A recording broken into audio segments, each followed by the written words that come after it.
la patología, el perfil epidemiológico es de todo este lugar. Y es un libro muy fácil de leer. Hay diapositivas donde yo no he sacado de un libro, sino he leído muchos libros para sacar. Y eso es un resumen que les va a ayudar. Y bueno, ¿y qué les vamos a pasar? No se preocupen, no se angustien, no intenten copiar todo lo que está en la diapositiva, porque les vamos a dar eso, ¿ya? Solamente algo que probablemente ustedes juzguen que es importante y no está en la diapositiva, que se pueden anotar. No hay problema de eso, ¿ya? Y cuando estemos en las clases, chicos, nuevamente les reitero, no hablemos, por favor, no te des la vuelta así y hagas la conversación. Y a veces hay algo que me llama mucho la atención, no sé por qué, pero yo he visto mucho en la clase bostezan. Y bostezan con la boca abierta así. Bostezan así con su boca abierta. ¿Ustedes saben lo que quiere decir hacer un bostezo en una reunión, en una clase, en una conferencia? ¿Verdad? Es una falta de educación terrible. Quiere decir que no les importa lo que la gente está hablando, que les van y se están aburriendo. Entonces, por lo menos si yo todavía les soporto cuando han dado un examen, sé que se han amanecido o lo que sea, podría ser, pero tápense en la boca. Entonces, y tampoco los celulares, queridos. Los celulares los tienen que tener apagados, por favor, ¿ya? La parte en cuanto al examen, hay una parte, la del examen, que tiene el examen mismo un valor de 60%. Y el otro porcentaje es en relación a hacer historias clínicas. Esta temporada tienen que hacer mucha historia clínica, queridos, ¿ya? Porque esa es la medicina. Querer hacer un buen diagnóstico, ¿no es cierto? Van a hacer, la historia clínica tiene un valor de 30 y 10 es la asistencia. La asistencia que alguien me va a ayudar a llamar la lista en la asistencia y ahora al finalizar así bien rapidito van a hacer su nombre, van a poner su nombre. Y pone 1, 2, 3, esta primera, luego voy a conseguir pasar bien y ya será, y ponen el nombre para que vea cuántos han asistido en esta clase. Chicos, eran los grupos más reducidos. ¿Ya no hay el T3? No. No hay. Por eso debe estar así clasificado. ¿Cuántos son acá? 40 y tantos. ¿Sí? 45, 46. Entonces, ¿tienen alguna? ¿Saben la visión que creo que quieren? Ya, me alegro que sepan. ¿Quién me va a ayudar en esta área? ¿Tiene el control? Sí. ¿Quién me ha ayudado?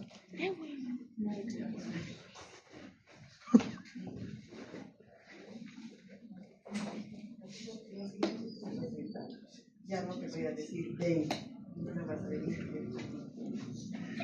Vamos a empezar, queridos, entonces con un primer tema que no estaba en la currícula, que son antibióticos en pediatría. Pero lo que se veía es que había mucha falla en esto.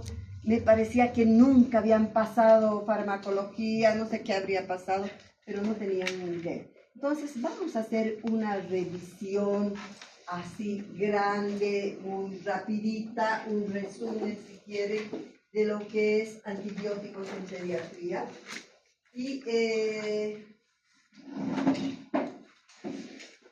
entonces vamos a recordar algunas cosas que sí son bien importantes, que van a tener esto, incluso creo que se compran una especie de un cuaderno o algo así. Yo creo que mejor no se pasan, ¿ya? Porque se van a ocupar de eso. Y al último lo hacen un ratito por filas, para que sea rápido, ¿ya? La asistencia, queridos. Entonces, estábamos diciendo que vamos a ver un resumen, si quieren, de lo que es los antibióticos. Y aquí vamos a ver, queridos chicos, ¿puedo sentarme? Les cuento que me han operado hace poco de la rodilla y este semestre yo creo que la voy a pasar sentada. ¿Ya? Me voy a sentar. Me han operado de meniscos, no aguanto mucho rato o parar.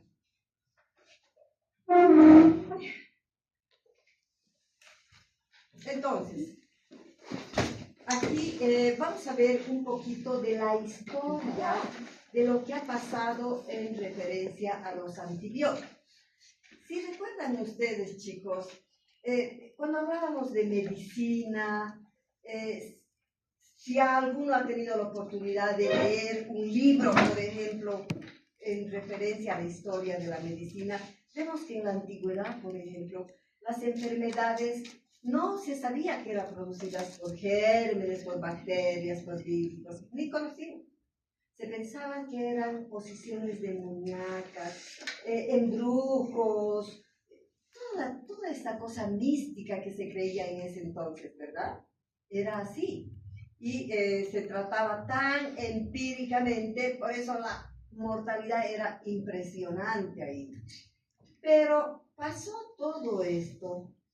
Las grandes epidemias que han existido en el mundo, por ejemplo, donde han arrasado poblaciones enteras y no respetaban ni clase social, ni sexo, ni edad, nada. Ahí lo mismo se enfermaban toda la gente que tenía plata y la más pobre, ¿no es cierto? Han habido epidemias tan grandes como, por ejemplo, el cólera, la peste bubónica, la peste negra, todas las inmunoprevenibles que ahora son, en su momento, difteria, coqueluche, todo, hacían estrago, ¿verdad? Y se morían. Entonces, fíjense, 1928, es hace tanto tiempo, es el siglo anterior. En esa época, fíjense, es reciente. A nosotros nos parece esto reciente si consideramos el tiempo de la historia desde la antigüedad de la medicina.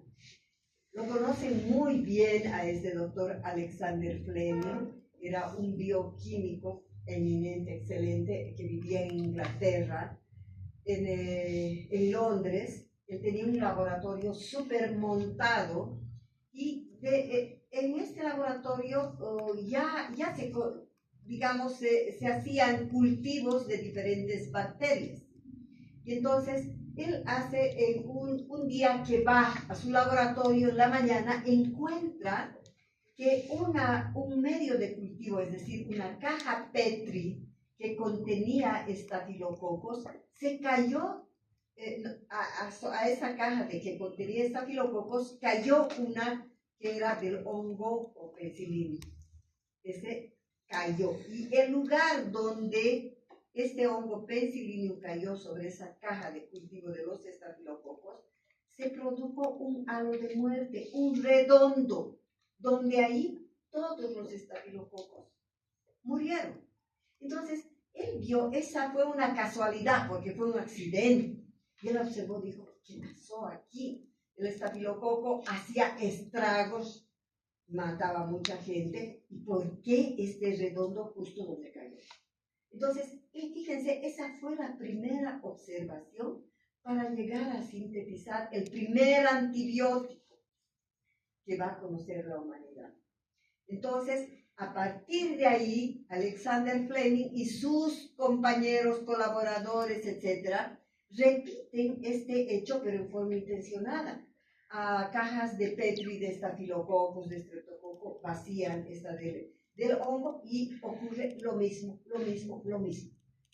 Muchas veces y pasa lo mismo. Llegan a la conclusión de que este hongo Penicillium tenía algo, pues, era un antibiótico que era capaz de matar a bacterias tan agresivas como es el estafilococo, como en ese momento era el estreptococo. Y ahí empieza a sintetizarse. ¿Ya? Entonces, fíjense, en 1930 se sintetiza, pero sin embargo, despuésito de esto, se sintetiza por primera vez las sulfas.